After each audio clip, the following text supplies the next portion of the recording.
নমস্কার।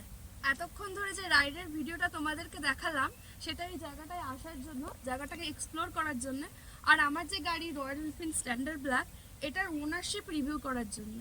এই গাড়িটা 2023-এর মিডিলে লঞ্চ হয়েছে। গাড়িটা সম্পর্কে নতুন করে কিছু বলার নেই। আমার যে 5 মাসের এক্সপিরিয়েন্স ওনারশিপ রিভিউটা আমি আপনাদের সাথে শেয়ার করতে চলেছি। তাও আমি আপনাদের হালকা করে কিছু বলে দিচ্ছি গাড়িটা সম্পর্কে, যারা এই গাড়িটা সম্পর্কে কিছু জানেন না। রয়্যাল এনফিল্ডের বুলেটের যে আগের মডেলটা ছিল সেটায় অনেক ভাইব্রেশন হতো, অনেক প্রবলেম দেখা দিয়েছে, তাই নতুনভাবে রিমডিফাই করে রয়্যাল এনফিল্ড 2023-এর মিডিলে এটাকে লঞ্চ করেছে। 350 সিসির ইঞ্জিন, যে সিরিজের ডুয়েল এবিএস আছে, আর এটা কিন্তু কিক স্টার্টটা নেই, এটা কিন্তু পুরোটাই সেলফ স্টার্টের উপরে নির্ভর করছে।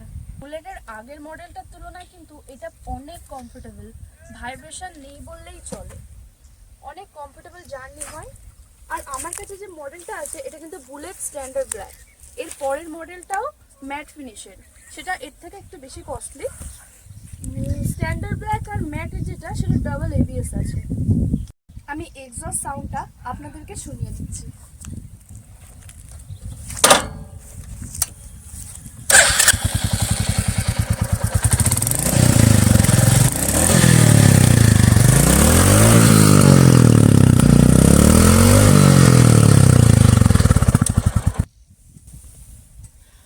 টায়ারের সাইজটা 100/90 সামনের চাকাটা, আর পিছনের চাকাটা হচ্ছে 120/80।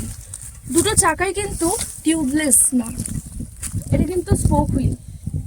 টিউবলেস না হওয়ার কারণে আমার একটা সমস্যা ফেস করতে হয়েছে এর মধ্যে। কিছুদিন আগে আমার গাড়ির টায়ারে পেরেক ফুটেছিল, এইভাবে আমাকে ঠেলে ঠেলে নিয়ে যেতে হয়েছে, এটা একটা খুবই সমস্যার। গাড়ির হেডলাইটটা কিন্তু হ্যালোজেন বেস হেডলাইট, এটা কিন্তু এলইডি নয়। ইন্ডিকেটর দুটোও কিন্তু এলইডি নয়। ব্যাকলাইটও সেম, এলইডি নয়, হ্যালোজেন বেস। এই যে টাইগার ল্যাম্প দুটো, এই দুটো কিন্তু আমার স্পেশালি খুব ভালো লাগে, দেখেই কিন্তু মনে হয় টাইগারের চোখ দুটো। রাতের অন্ধকারে যখন এই দুটো জ্বলবে দেখে মনে হবে যেন টাইগারের দুটো চোখ জ্বলছে। রয়্যাল এনফিল্ডের টাইগার লাইট দুটো দেওয়ার ওয়ার্ল্ড ওয়ারের সময় বিশেষত্ব ছিল, যখন আর্মিরা রাত্রিরে মুভ করতো তখন এই হেডলাইটটার হেভি আলোর জন্য এনিমিরা সহজেই স্পট করতে পারতো।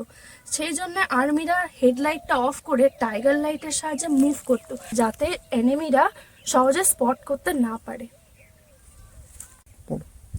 রয়্যাল এনফিল্ডের গিয়ার বক্স 5 স্পিডের গিয়ার বক্স।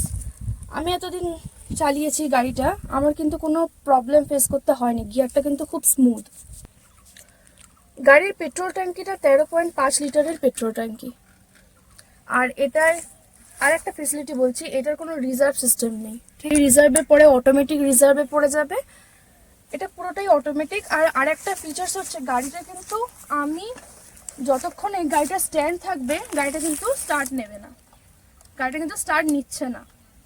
এবার আমি যে স্ট্যান্ডটা তুলে দেবো তখনই গাড়িটা কিন্তু স্টার্ট নিচ্ছে। গাড়িটা ডেলিভারির দিন আমি কিন্তু কোম্পানি থেকে আলাদাভাবে লেগ গার্ড, ইঞ্জিন গার্ড আর ব্যাক রেস্ট, এই তিনটে জিনিস কিন্তু আলাদাভাবে আমি লাগিয়েছি। আরেকটা জিনিস আমার সব থেকে বেশি ভালো লাগে, বিশেষ করে বুলেটে এই গাড়িটা সব কিছুই লোহা, সব কিছু। আর রয়্যাল এনফিল্ডের বুলেটের যে সিটটা, বিশেষ করে বুলেটের, ক্লাসিকের তো কাটা থাকে, বুলেটের সিটটা কিন্তু কোথাও কাটা নেই, আর সিটটা খুবই কমফোর্টেবল। এতদিন আমার গাড়ি চালানোর এক্সপিরিয়েন্স থেকে বলছি, এটা কিন্তু লং রাইডের জন্য খুবই পারফেক্ট, বসে থাকতেও কোনো অসুবিধা হয় না। মিটিওর ক্লাসিকের মতো বুলেটেরও জে সিরিজের প্ল্যাটফর্ম। গাড়ির ইঞ্জিন 20.2 বিএইচপির পাওয়ার জেনারেট করে, 27 নিউটন মিটারের টর্ক জেনারেট করে। গাড়িটা চালানোর সাথে সাথে গাড়িটা খুব স্ট্রং পাওয়ার জেনারেট করে, যেটা চালাতে খুবই ভালো লাগে। নতুন বুলেটের ভাইব্রেশন আর পুরনো বুলেটের ভাইব্রেশনের মধ্যে আকাশ পাতাল পার্থক্য। টুইন শক সাসপেন্সার থাকার জন্য গাড়িটা মাঠে ঘাটে কোনো কিছুর ভাইব্রেশন বা কিছু ফিলই করা যায় না, গাড়িটা খুব স্মুথলি চলে। গাড়িটার সেডেল হাইট 805 mm, আমার হাইট 5.2, তো আমি কিন্তু কোনো প্রবলেম ফিল করি না, গাড়িটা কিন্তু আমি সুইটেবলভাবেই চালাতে পারি।